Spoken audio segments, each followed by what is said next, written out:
How you doing, people? This video is for people that are actually having problems with snails in their tank.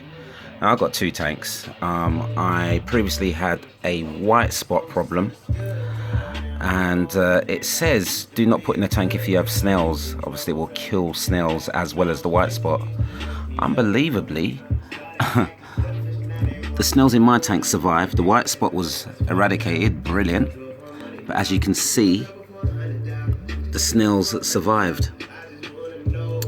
So anyway, there's two ways of dealing, well, there's many ways of dealing with it. I've chosen a number of ways. One option was actually assassin snails, but I found they weren't consuming enough snails.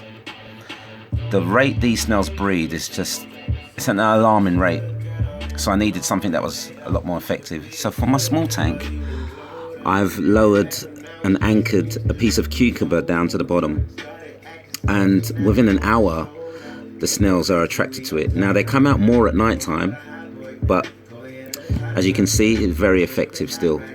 For my larger tank downstairs, I've made a snail trap, which is a small plastic container filled with high protein fish food and cucumbers. I've made slits in the side of the container, and what this means is the molecules can get out, and the snails are very attracted, and they stick to the side of the container. Some of the more zealous snails climb in. Those ones struggle to get out, and the ones that stick to the side of the container just means I take the container out, rinse it off, then start the process again by lowering it back into the tank. Very effective. You can also choose to get to loaches or pufferfish. Still wasn't effective enough for my tank. Far too many in my tank. But hopefully this helps you guys in your battle against parasite snails. I am reluctant to use any other type of chemical warfare against snails. I don't want to change anything in my water. So I find, obviously, use lettuce, cucumber.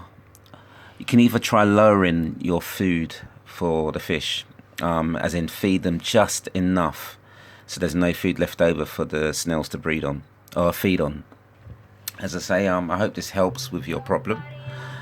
As I say, that's for the small tank, and for your larger tank, a small snail trap. You can actually see some on the outside already clinging. All the best.